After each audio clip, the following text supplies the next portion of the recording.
Hi, I'm Dave from Military Antiques Toronto, and today I'm going to share with you a really cool walk-in directly from the family that I picked up. This is going to be a 1 of 3 video because there's so much stuff, truthfully, that it's easier to break it into multiple parts so that you can be surprised. This gentleman was in the 134th Battalion and ended up going, I'm told by the family, I didn't research this, so he went off to fight with the 73rd Battalion at Vimy Ridge. I have no proof on this. It's just what they said, whatever. I don't think they made it up.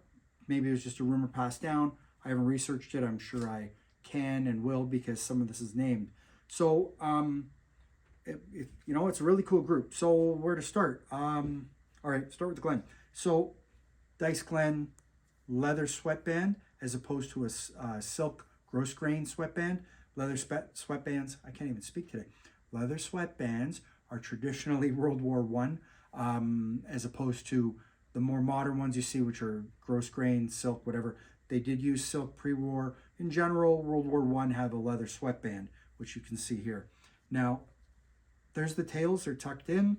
You are supposed to, any good Highlander will tell you this, always tuck the tails in so they don't get destroyed, because when they're hanging there, whether you have it on a mannequin head or whatever, they fall off because they're old, they're silk. What's nice about this is that you can clearly see where the 134th Battalion cap badge was on this Glen. Unfortunately, the family, not unfortunately, whatever, they did what they did. The family kept the medals and a bunch of the cap badges and put it all in a frame. They weren't going to get rid of that. They sold me all this, but they were going to keep that, and that's fine. It's all good. It's nice because it's the red, white, and black Dice Glen. It's got the red Turi on it. That's a Turi, by the way, for the uninitiated. And nice World War I Glen. Not named, but that's okay. We'll get to that. Then we have a black Glen. Again, the tails are tucked in. No blue Turi on this one, which would be, well, I'm not answering that because if I say something, someone's going to say, no, it's such and such. So I'll leave that alone. But it came with it. And there's no indent of a cap badge on there. So theoretically, it was unissued and not worn. And then we get this one here. Again, they stuck this acid-free paper in there. They dry cleaned all this and put it in vacuum sealed bags to take less space, I guess. But they parted with it. So this here, again, you can clearly see the indent for the 134th Battalion cap badge. Red Turi. And this is what I was talking about, the tails. They've come off because they weren't stored. They were stored hanging like that and shifting it around. They're just silk. They rip. They're gone. So that happens. The rosette's missing, but he obviously didn't have a rosette because you can clearly see where the 134th cap badge was only.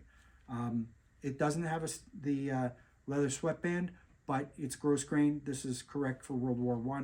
Very nice Glengarry. So there's that. But hey, Bill, it is what it is. And I know you wanted to hear that, Bill. Diced hose. These are half hose as opposed to full hose. Half hose, obviously, are exactly what they say. Full hose are, oh wait, exactly what they say.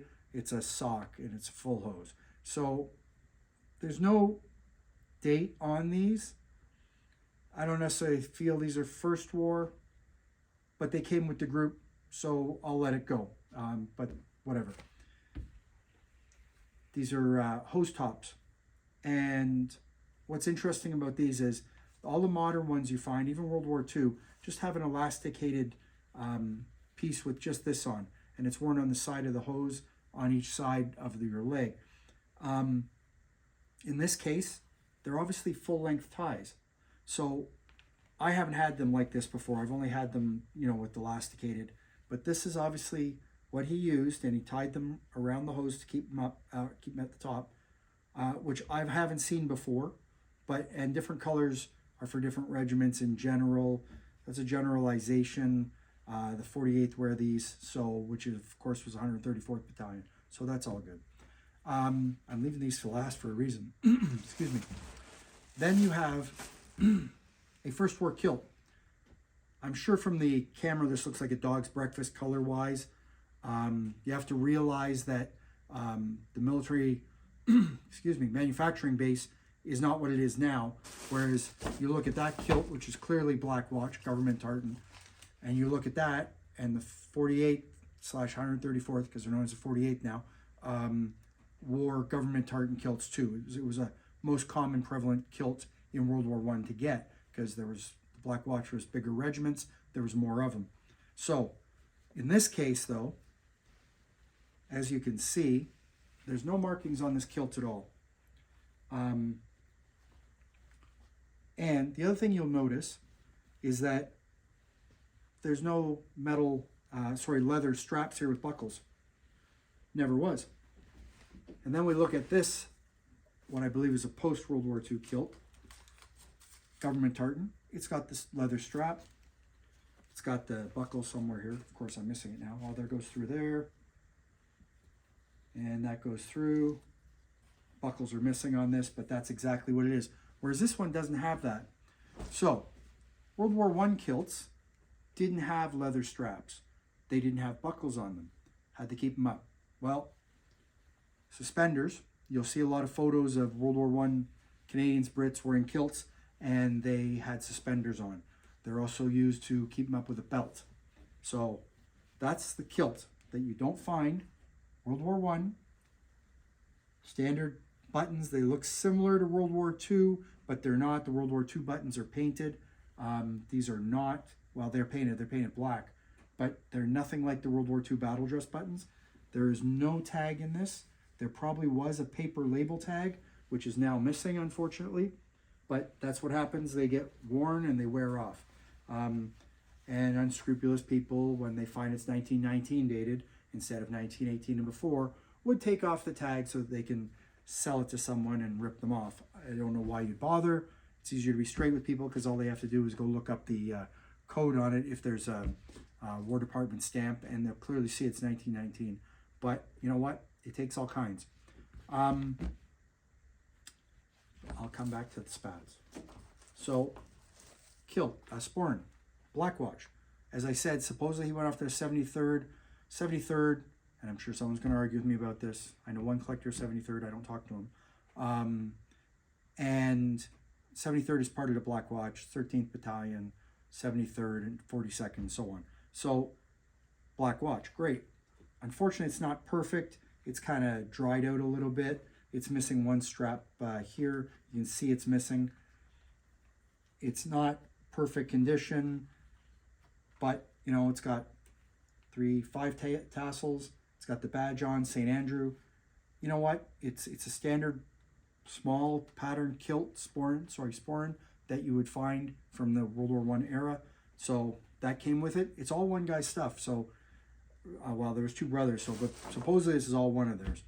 The kilt I'm going to leave to the side because I don't believe it's World War I, nor is it tagged. So I'm sure it's not World War I. Leather bandolier, no markings at all on this. Unfortunately, I looked, couldn't find anything. There's no name. I lied. It's Ottawa 1915 and C broad arrowed, but there's no name. A lot of times you'll find them marked here or here under the flap as to the unit they were issued to. When I did a quick cursory look on this, I did not see any markings on the inside or on the outside. And that's just a generalization. They weren't always marked in those places. Sometimes they're marked on the strap here. But in this case, I could not find any markings at all to the unit. But hey, it came with it. It is what it is. Right, these. So what? They're khaki spats, right? They've been cut at the bottom here or broken. They've been cut. This one's been cut. This one's been cut and sewn down to make it look like I guess he's wearing them. I guess he didn't want to put them on like that. They have some field repairs. Fine. They're 2, 4, 6, 8. 2, 4, 6, 8. 8 button. Yep, 8 button spats. What's special about them? Well, none of the stuff is named. I bought it from the family. I could say it belonged to a VC winner. I won't, but you could if you were unscrupulous. Having said that, there's a guy's information.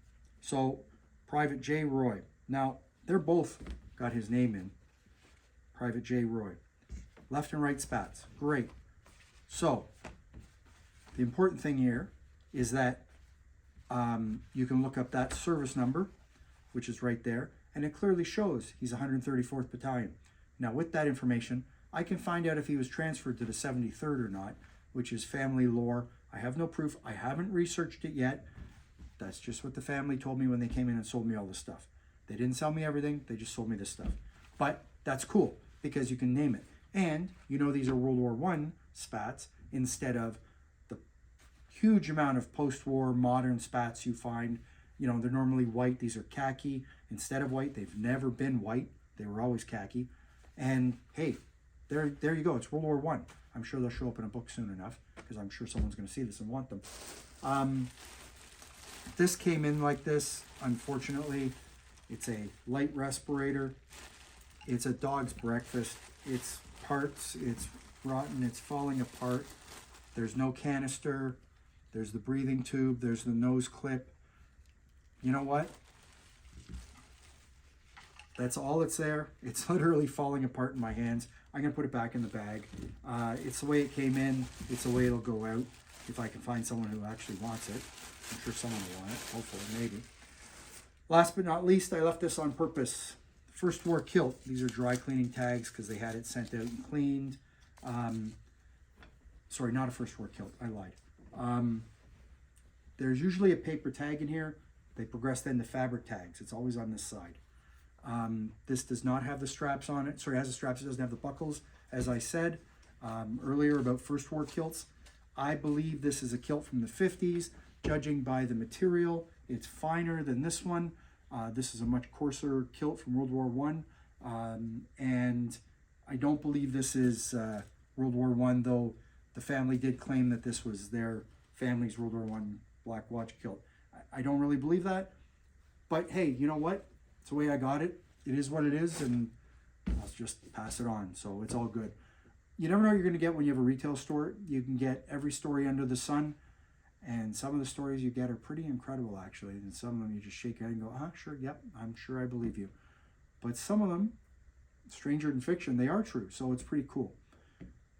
That's a privilege you have when you run a retail store. You just never know what you're going to get walking in the door. This is just some of it. I got 3 videos to do for this alone because the other stuff is bulkier. So thanks for looking. Follow me on YouTube, Instagram, Facebook. Check out my website, militaryantiquestoronto.com. You know what? You never know what you're going to find here. It's crazy. Thanks for looking. Take care. Bye.